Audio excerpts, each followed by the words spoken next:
Olá, estamos de volta aqui com a Bhagavad Gita e hoje vamos ao capítulo 4. Vamos iniciar o capítulo 4, que é o conhecimento transcendental. Então, que conhecimento é esse que transcende os modos qualitativos da natureza material, que é bondade, paixão e ignorância? Eu não estou com o Bhagavad Gita como ele é, porque nesse momento eu me encontro fora da minha residência, mas mesmo assim eu levo comigo o Bhagavad Gita menor de bolso para me acompanhar nas viagens e fazer as gravações.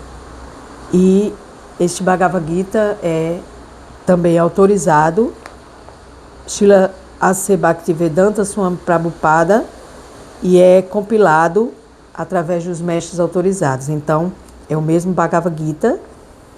E vamos hoje ao capítulo 4, o conhecimento transcendental, que vai nos falar desse conhecimento transcendental acerca do absoluto.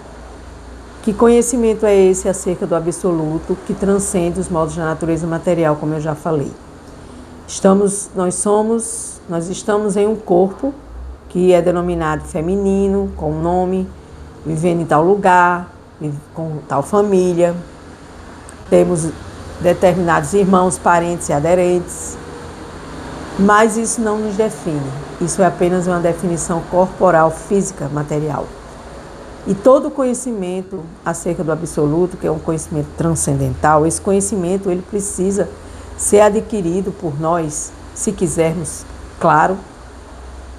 Para quem quer esse conhecimento transcendental, ele vai trazer o conhecimento acerca do absoluto, que é o próprio Senhor Krishna, o próprio Deus, a pessoa suprema, a pessoa de Deus, a pessoa que está querendo que nós nos voltemos para Ele e que nós conheçamos acerca dele mesmo, o absoluto.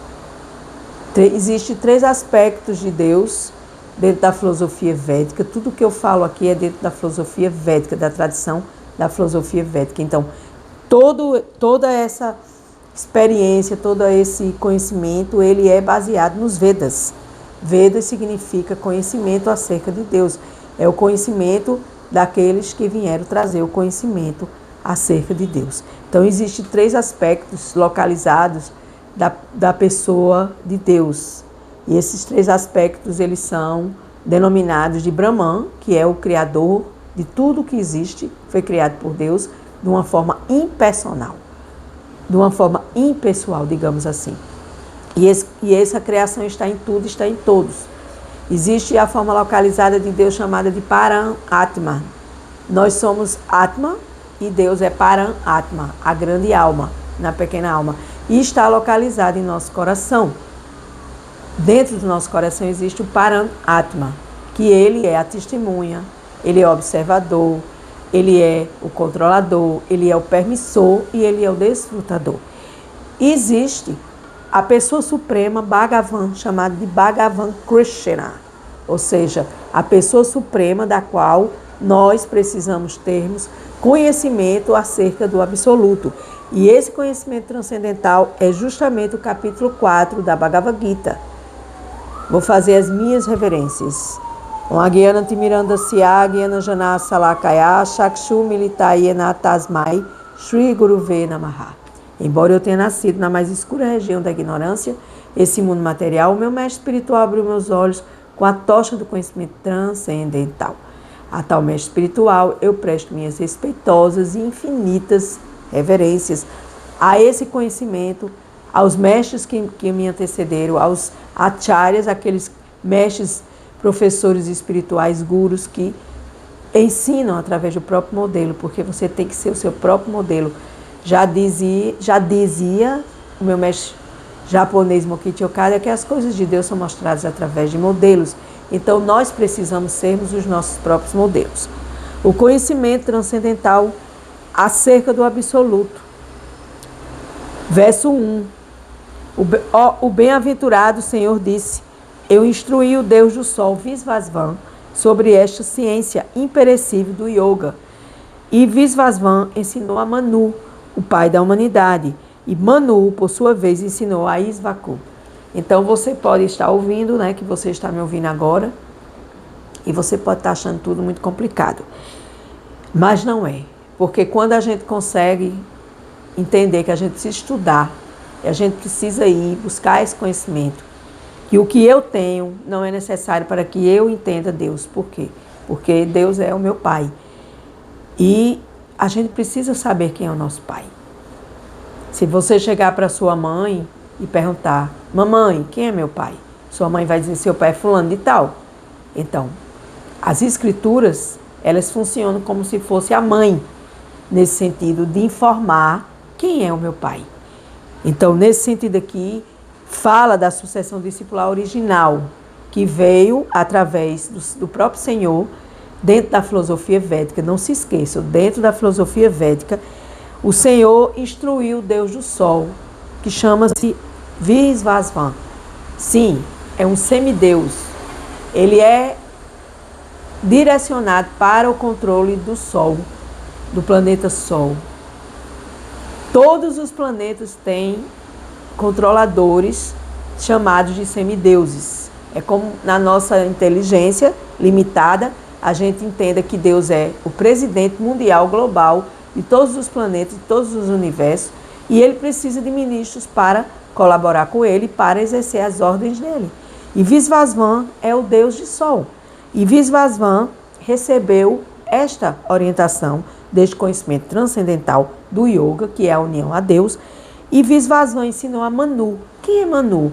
Manu é o pai da humanidade. Nós somos chamados, por enquanto que somos almas em corpos humanos, de ser humano. Então, Manu veio da palavra ser humano. Humano, Manu, o pai da humanidade. E esse pai da humanidade, por sua vez, ensinou a Isvaku.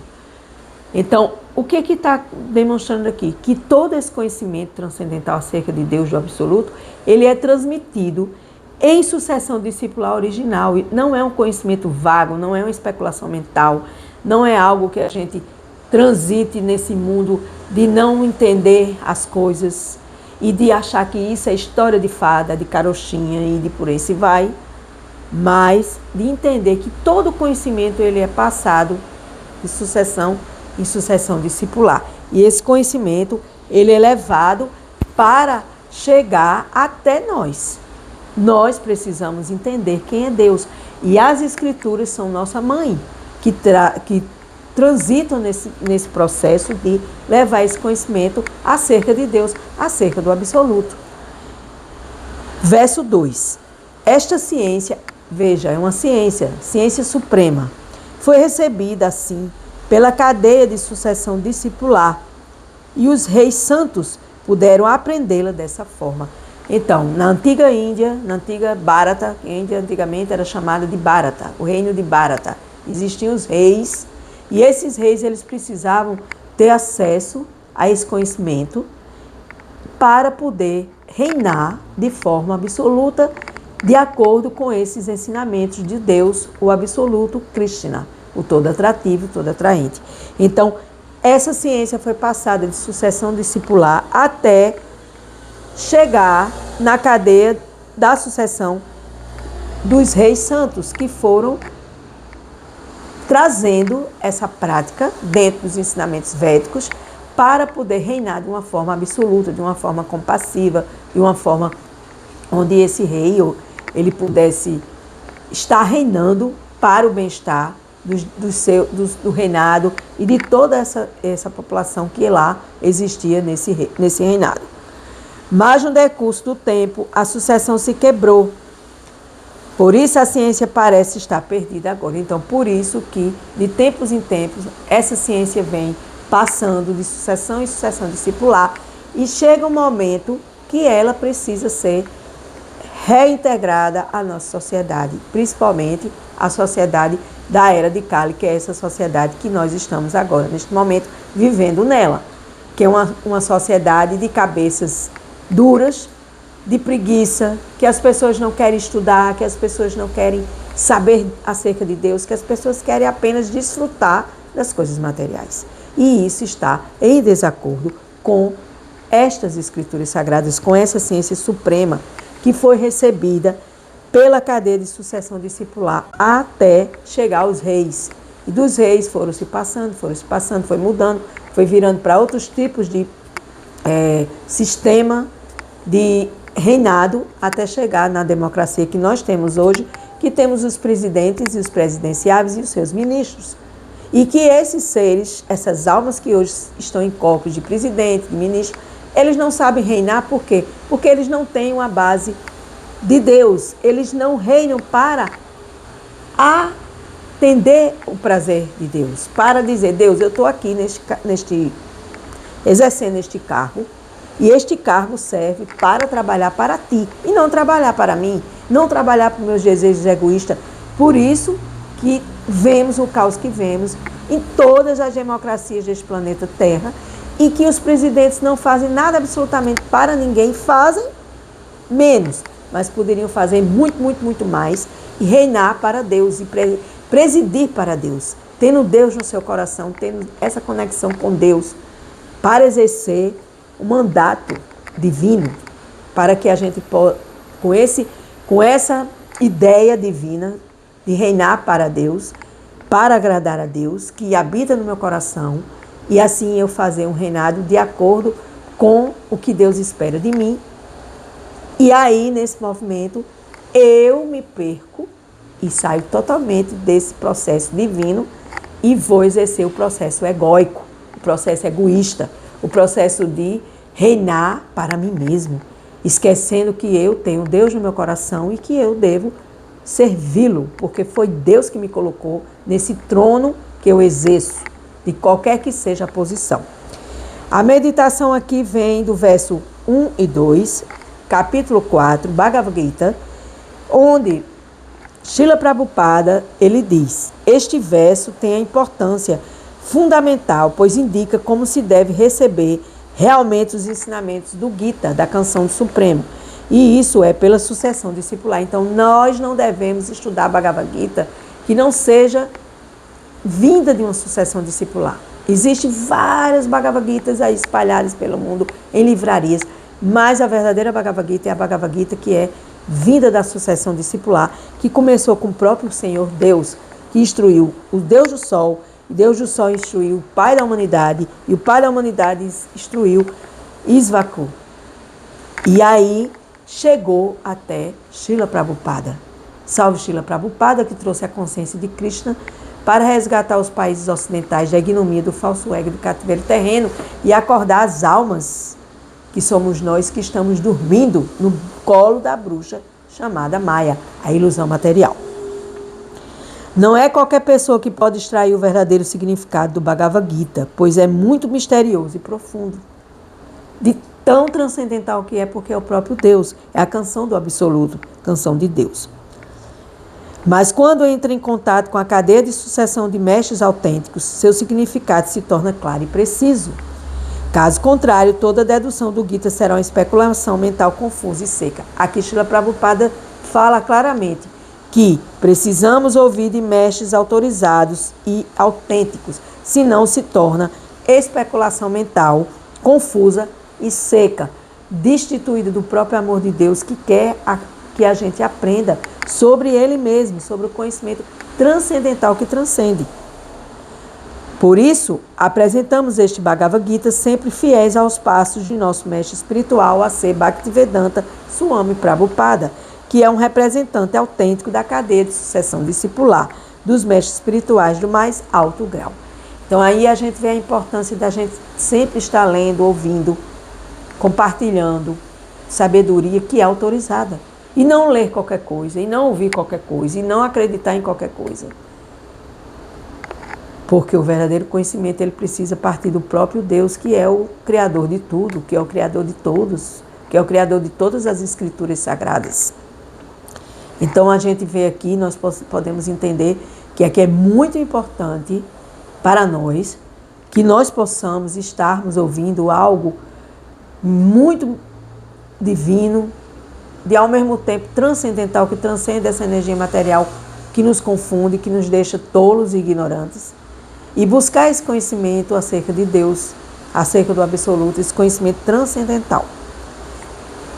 E quem foi A.C. Bhaktivedanta Swami Prabhupada, que é um mestre autêntico da cadeia de sucessão dos mestres espirituais de mais alto grau, Srila Prabhupada, ele saiu da Índia em um navio cargueiro com $100 no bolso, ouvindo a orientação do seu mestre espiritual lá na Índia, e ele veio trazer a consciência de Krishna, a consciência de Deus, para instalar na sociedade materialista, na sociedade ocidental, este conhecimento transcendental dos livros sagrados, das escrituras sagradas, e fundar a Associação Internacional para a Consciência de Krishna, que é conhecida mundialmente como ISKCON, International Society for Krishna Conscience, ou seja, Sociedade Internacional para a Consciência de Krishna, que hoje existe em todo o mundo, existe no Brasil, em cada capital existe a ISKCON. É só procurar e encontrar os devotos conscientes de Krishna. Na realidade, todos nós somos devotos de Deus, só que inconscientes. Nós não temos consciência porque nós não temos o conhecimento acerca de Deus. Mas quando passamos a conhecer Deus, quando passamos a estudar acerca de Deus, nós vamos ter o verdadeiro conhecimento. Nós vamos estar ouvindo desses mestres espirituais autênticos. Verso 3. Falo esta ciência antiquíssima da relação com o Supremo a você hoje, pois é meu devoto, bem como meu amigo. Portanto, você pode compreender o mistério transcendental desta ciência. Aqui é a Suprema Personalidade de Deus. Eu falo a você porque você é meu amigo e eu quero ser seu amigo. Agora, se você não quer ser meu amigo, tudo bem. Fique aí sendo o que você quer ser. Se você quiser estar com Deus. E para você estar com Deus, você precisa conhecer acerca de Deus. E, infelizmente, aqui no Ocidente, o conhecimento mais autêntico é a Bhagavad Gita, a canção do Supremo. E ele diz, eu falo essa ciência antiga, antiquíssima, desta relação com o Supremo, porque você é meu devoto. Então, você, para se tornar o devoto de Deus, você tem que se tornar amigo de Deus. E não só procurar Deus para atender os seus pedidos, porque isso é muito limitado. Isso é muito na forma da paixão e da ignorância. Você tem que querer conhecer Deus na bondade, porque você conhecendo Deus, você vai entender que você tem que respeitar todas as pessoas, porque Deus habita em todo e em todos. O animal, o vegetal, tudo foi criado por Deus. As almas estão em tudo, estão em todos. Então, quando a gente tem essa consciência, a gente passa a tratar a si próprio e ao outro e a tudo que existe com bondade. Do contrário, a gente vai viver na violência, vai viver na paixão, vai viver agredindo, vai viver criticando, vai viver julgando. E criticar, julgar, analisar e comparar, isso é do falso ego, do falso eu, daquele eu que quer ser Deus. Porque nem Deus faz isso com a gente. Deus espera que nós nos voltemos para Ele com amor, devoção e gratidão. Portanto, se você quer compreender este mistério transcendental, desta ciência transcendental, você deve se ocupar em Bhakti Yoga. Você deve colocar Deus como centro das suas atividades materiais e você deve buscar transcender a sua ignorância. Por quê? Porque você, ouvindo a Bhagavad Gita, ouvindo o conhecimento transcendental, você vai se elevar. Você vai elevar a sua alma a um patamar maior. A um patamar, o que é patamar? Um degrau. Você vai subir uma escada de evolução em direção a Deus. E se você não quiser nada disso, tudo bem. Deus, Ele é imparcial, como a Bhagavad Gita diz. Ele não toma partido de nada, nem de ninguém. Deus é imparcial. Deus está na imparcialidade esperando que nós, seus devotos, nos tornemos conscientes dele. Do contrário, a gente vai ficar brincando de querer entender Deus numa relação que não é autêntica, numa relação que não é na bondade, e a gente vai ficar perdido, porque o resultado disso tudo é ignorância. E ignorância jamais vai levar você para a evolução. Então, o conhecimento transcendental acerca do absoluto, acerca de Deus, ele deve ser um conhecimento na sucessão discipular original, partindo do próprio Deus, como o Senhor disse. O bem-aventurado Senhor Deus disse, eu instruí o Deus do Sol sobre esta ciência imperecível do yoga. A palavra yoga significa união a Deus. E aí foi passando de sucessão em sucessão discipular até chegar a Srila Prabhupada, a ser Bhaktivedanta Swami Prabhupada. E aí Swami Prabhupada instruiu os seus discípulos, e os seus discípulos instruíram os seus discípulos, até chegar ao meu mestre espiritual que me instrui. É assim que é a verdadeira sucessão discipular. Então, capítulo 4, verso 1, 2 e 3, conhecimento transcendental para que a gente reate a nossa relação com o Supremo, que a gente se torne o devoto e bem-amigo e o bem-querente de Deus, que a gente possa compreender o mistério transcendental dessa ciência de nós mesmos, que é Bhagavad Gita, a ciência suprema da alma, que começa com o entendimento acerca da alma maior, da alma Param Atma, a alma maior. E nós somos as alminhas menores e estamos aqui para trabalhar para Deus e contribuir com essa ciência, espalhando essa ciência nas redes sociais, dando aula, compartilhando, conversando, instruindo e buscando instruir a si próprio e a quem quiser com este conhecimento. Então, começamos hoje o capítulo 4, oferecendo esse trabalho à Suprema Personalidade de Deus e sendo grato por mais essa oportunidade. Com gratidão, eu encerro mais um dia da Bhagavad Gita. Gratidão.